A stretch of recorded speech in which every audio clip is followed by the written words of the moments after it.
ان اللہ وملائکتہ یصلون علی النبی یا ایہا الذین آمنوا صلوا علیہ وسلموا تسلیما الصلاۃ والسلام علیک یا سیدی یا رسول اللہ وعلی آلک واصحابک یا سیدی یا حبیب اللہ الصلاۃ والسلام علیک یا رحمۃ للعالمین وعلی آلک واصحابک یا شفیع المذنبین۔ بآواز بلند پڑھ لیجیے، الصلاۃ والسلام علیک یا امام المرسلین وعلی آلک واصحابک یا خاتم النبیین۔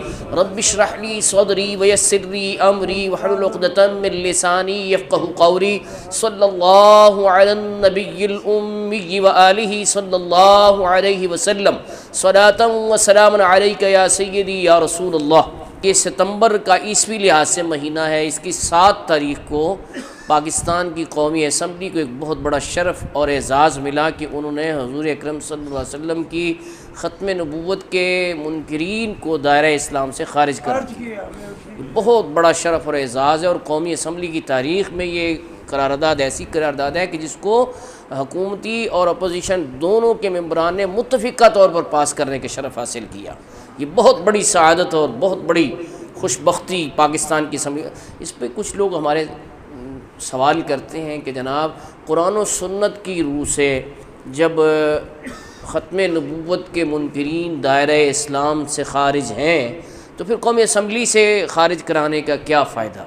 تو اس کا جواب یہ ہے کہ اس اسمبلی میں جب یہ قرارداد پاس ہوئی تو اس کے اثرات آپ نوٹ کریں کہ افریقہ میں چونکہ غربت بہت ہے تو وہاں پر ہیلپ کے نام پر اور سوشل ورک کے نام پر مرزائیوں نے بہت سے لوگوں کو گمراہ کر کے انہیں مسلمان اپنے تعین کیا ہوا تھا، اور مرزا قادیانی کی نبوت کا انہیں اقرار کر، انجان لوگ تھے، نان مسلمز تھے، ان کو پتہ ہی نہیں تھا۔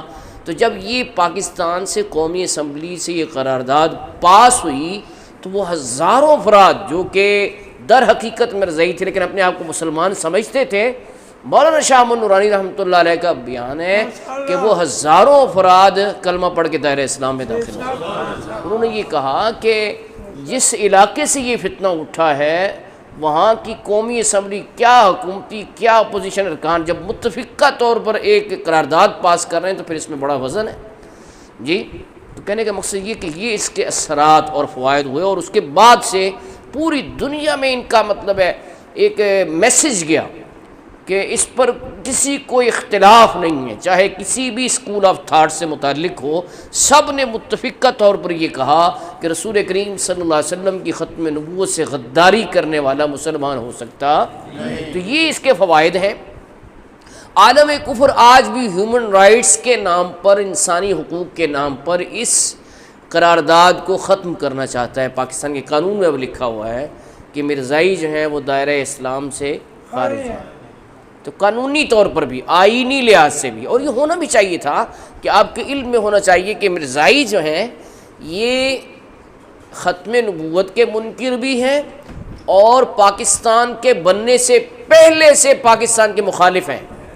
پاکستان کے بننے سے پہلے کے پاکستان کے مخالف ہیں۔ اس کی میں بات یہ سناتا ہوں کہ جو باؤنڈری کمیشن ہے، حد بندی کمیشن جسے کہتے ہیں، جس نے جو سرحدوں کا تعین کرنا تھا اور مشرقی اور مغربی پنجاب کو تقسیم کرنا تھا، اس باؤنڈری کمیشن میں جو مسلم لیگ کا نمائندہ تھا وہ ظفر اللہ خان تھا، جو بعد میں پاکستان کا وزیر خارجہ بنا، در حقیقت مرزائی تھا۔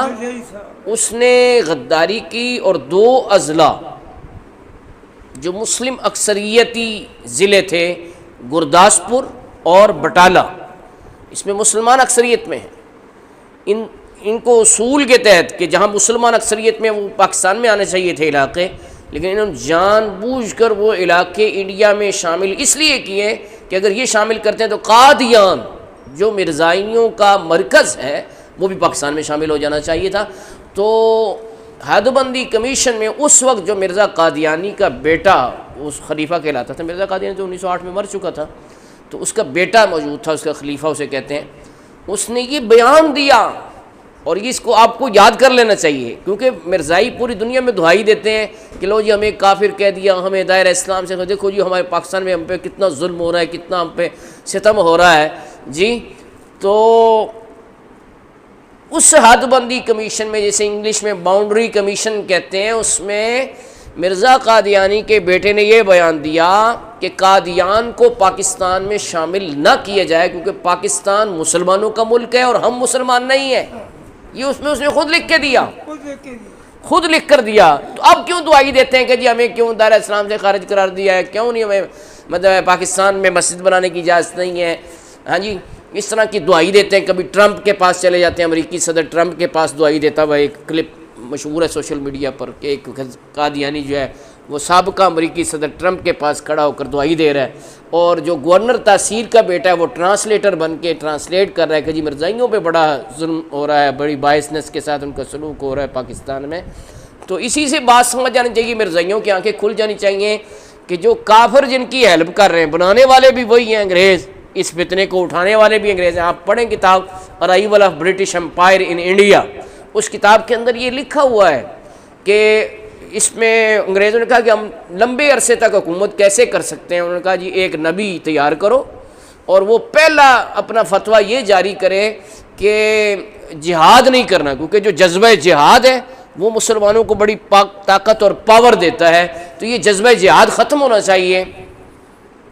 تو مرزا قادیانی نے جو کہا جی مجھ پہ وحی اتری ہے، اس میں اردو میں اس نے کہا کہ مجھ پہ یہ وحی آئی ہے، استغفر اللہ، اب چھوڑ دو اے دوستو جہاد کا خیال، دین کے لیے حرام ہے جنگ اور قتال۔ یہ مرزا قادیانی کا شعر ہے۔ تو بہرحال اس وقت تفصیلات میں جانے کا موقع نہیں، صرف ٹریبیوٹ پیش کرنا مقصود ہے ان مجاہدین ختم نبوت کو جنہوں نے 7 ستمبر 1974 کو ان کے تابوت میں آخری کیل ٹھونکی۔ انگلش میں اس ساری کارروائی کی جو روداد ہے اس کا عنوان پروفیسر سید شاہ فرید الحق رحمۃ اللہ علیہ انہوں نے جو لکھا ہے بڑا خوبصورت ہے، لاسٹ بلو ٹو قادیانیت، قادیانی تابوت میں آخری کیل ٹھونکا گیا 7 ستمبر 1974 کو۔ تو ہم سب کو خراج تحسین پیش کرتے ہیں۔ مولانا شاہ نورانی رحمۃ اللہ علیہ جن کا بڑا وائٹل رول تھا اس کام میں، ان کے پاس لاہوری گروپ ہے، مرزائیوں کے بھی 2 گروپ ہیں، ایک لاہوری گروپ کہلاتا ہے، وہ یہ کہتا ہے کہ ہم مرزا قادیانی کو مجدد اور مسیح موعود کہتے ہیں، نبی نہیں مانتے۔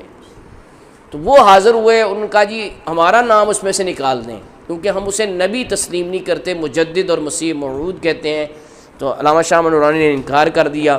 وہ 50 لاکھ روپیہ بریف کیس میں نقد لے کے آئے تھے۔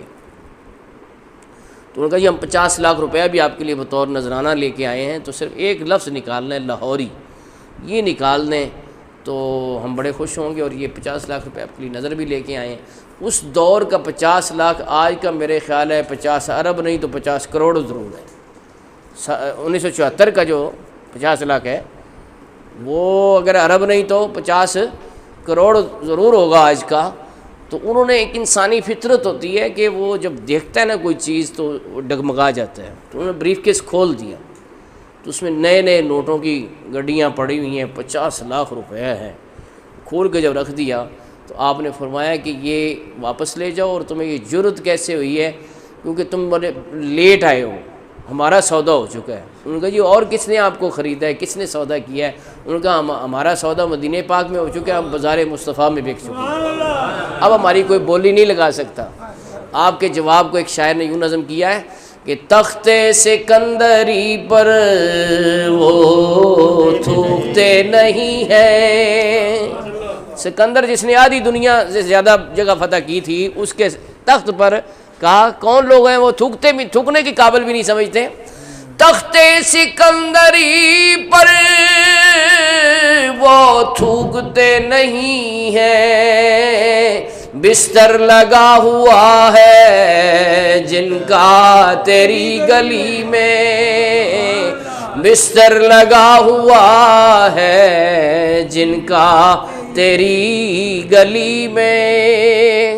یعنی جو حضور اکرم صلی اللہ علیہ وسلم کے سچے عاشق ہیں ان کی کوئی بولی نہیں لگا سکتا، ان کو کوئی خرید نہیں سکتا جی۔ تو حضرات محترم یہ سب ہمارے خراج تحسین کے مستحق ہیں۔ میں دعا کرتا ہوں کہ اللہ تعالیٰ ان کے درجات بلند کرے کہ جنہوں نے یہ شرف اور اعزاز حاصل کیا اور 7 ستمبر 1974 کو پاکستان کے آئین میں، حاجی صاحب کے تو سارے آنکھوں کے سامنے سارے واقعات گزرے ہیں جو اس دور میں تحریک چلی۔ مولانا عبدالستار خان نیازی کا بڑا مرکزی کردار تھا۔ حضرت صدر الشریعہ مولانا امجد ریاضمی کے بیٹے مولانا عبدالمصطفیٰ الازہری وہ پارلیمنٹ کے ممبر تھے، ان کا بڑا وائٹل رول تھا اس سارے معاملے میں۔